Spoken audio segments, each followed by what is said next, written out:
What is up, guys? It's Josh, and I want to go over this epic haul that I the storage auction haul that I did.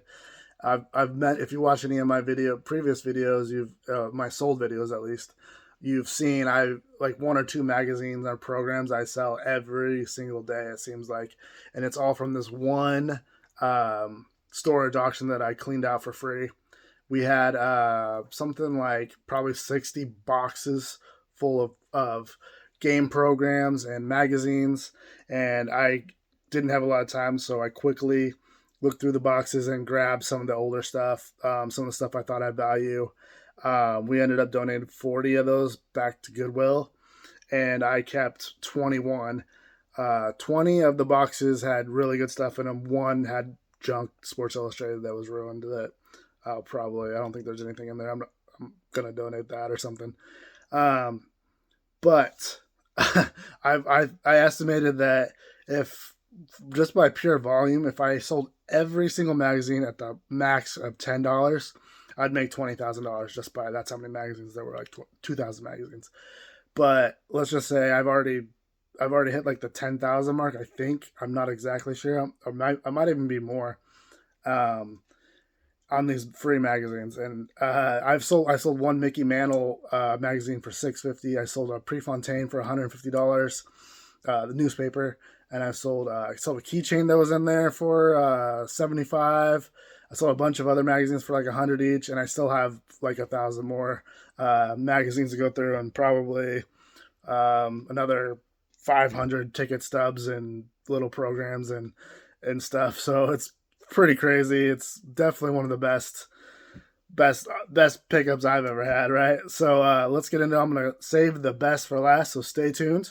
I have some good stuff coming, some rare like first appearance magazine covers of some famous athletes. So and some all I got magazines and programs all the way back to 1940s and some ticket stubs that are cool. So let's get into this, and I'll kind of get. I'm not going to show every magazine, but I'm going to show a good amount of some of the stuff. So let's get into it. So I have it separated by date. So this is the 1990s shelf, and I've like as you can see, I just have like different sports programs, different magazines, sports magazines. So you guys can see that. Just I think yeah, I've already sold this one. I had doubles. I have actually a whole other box of doubles that I have. Once one of these sells, then I'll replace them. But yeah, like Sugar Shane program, some Blazers preseason stuff. There's like sealed track and field magazines, hoop magazines. Let's see. Then let's go down here to the 80s. I got some more. Look at that. More basketball stuff. More football magazines. Ton of football magazines from the 80s. More football magazines from the 80s. Sports Illustrated. The stack back here is all Oregon Duck football and basketball programs. And then the 80s continue back here. These are all various sports programs from different sports. The Broncos. Let's see. Another 1984 basketball preview. Program. Annual programs. And then this is my 1970s right here. Football, baseball, 1970s Oregon programs. And then we have like 19.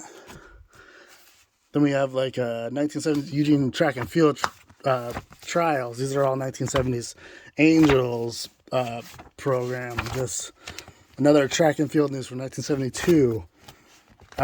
Then that is all newspapers. Probably what 200 newspapers right here in total, maybe more. All newspapers. I have a couple rare Prefontaine. I didn't want to go through all those to pull them out to show you guys, but there are some rare one of a kind Prefontaine. We have 1960s over here. Just vintage, two stacks of 1960s magazines. And then we have in the back there is a 1950s, more 1950s here. Got some more 1950s right here. This stack is 2000s ESPN the magazine.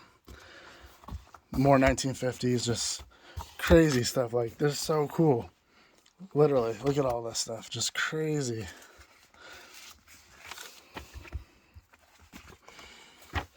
'50s magazines right here. And then we'll show you right now the ticket stubs that I picked up. So I have ticket stubs from the World Series, 1990 World Series. I believe these are from, 1990 World Series. This is my baseball. This is from 1966 U of O book, 1955 Oregon baseball. Like, this is some rare 1952 Oregon stuff. Like, that's the baseball box. And then, oh yeah, all these buttons came. I also got a 1985 Gatorade bottle, a 1989 Oregon Independence Bowl shirt that also came with this. All these buttons were, sorry if that's loud, but yeah, all of these buttons were also included in the free pickup. So, and then we have, here's my box of football, just old programs, a lot of old Oregon stuff,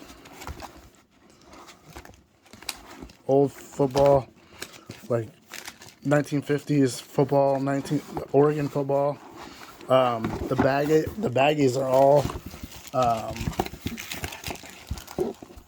just parking passes and ticket stubs from games.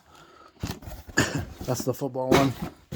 And then we have, what is this one? The basketball. Yeah, this is the basketball box, just completely filled with 1972 Oregon basketball, 1970s Oregon basketball, and then more ticket stubs. So, like, this guy, the guy that had the storage unit, he went to literally every single sporting event. I have gambling magazines, ticket stubs, absolutely crazy. And then this is the, which one's this? Track and field, I think. The track and field box, yeah. Ticket. Look at all these ticket stubs. 1980s Invitational. Now, keep in mind, I've sold a ton of stuff already too out of this. So a ton of stuff. I actually have some rare Prefontaine mini little. Here's the 19. I sold one of these already for $75. 1987 pre-classic. And then here is, this one is a cool box. This is a 1950s. Bill Bowerman is one of the creators of Nike. And then I have 2 Elvis ticket stubs from the 70s. I just sold a ticket stub for Sheena Easton for $50. I have these for $300 each on there, especially with the movie coming out. There's just random, like, so much random, like, ticket stubs. And there's, like, who else we got in there? Smothers Brothers ticket stubs from the 70s. Yeah, just some random ticket stubs. See if I can find the, so I have the, oh yeah, one of these books in here, the sporting, you guys can find this sporting guide that has MJ on it. That's about $70 book right there. I sold for. I don't know if I have them. I have some Prefontaine little magazines in here somewhere. Oh no, I didn't find this. But yeah, I have some rare Prefontaine stuff in there. But then here's some of the cool stuff that I was telling you guys about. 1992 Team USA from Portland. I actually have 2 of these, and they sell for like $200 each. I have one of the first ever appearances of Tiger Woods on a magazine cover from when he was at Stanford. And I have the first King James, LeBron James magazine cover. Someone offered me $200 for it. They sold up all the way up to $700, so pretty sweet. Like, and I have some like 1940 Jamboree from high school, track and field championships that have 1972 have Steve Prefontaine in here. 1940s Oregon football programs, multiple. Oregon State, 1942. I was hoping Jackie Robinson would be one of those, but unfortunately he wasn't. And then this is rare, Steve Prefontaine on the cover of a program. I have the only one of these. Like, I have multiple of him on the cover, and I'm the only one with them. again, is this he on this one? No. I have another one where he's on there too. But yeah, I have a few newspapers with him in them too. So, needless to say, one of the cooler finds. I mean, I'm looking to make potentially $40,000 off of all this after it's sold. That's just a rough estimate, and by what I've sold already and some of the stuff I still have. But yeah, this is all going up on. I'm gonna scan all of it on Amazon right now, and I'll be putting it up on my website. So if you're interested in old programs or magazines, then stay tuned because I'll be listing them and they'll be up on my website. So if you guys lasted this long, I appreciate you guys. A little out of breath. Stay tuned for more videos from me. Thanks for sticking around.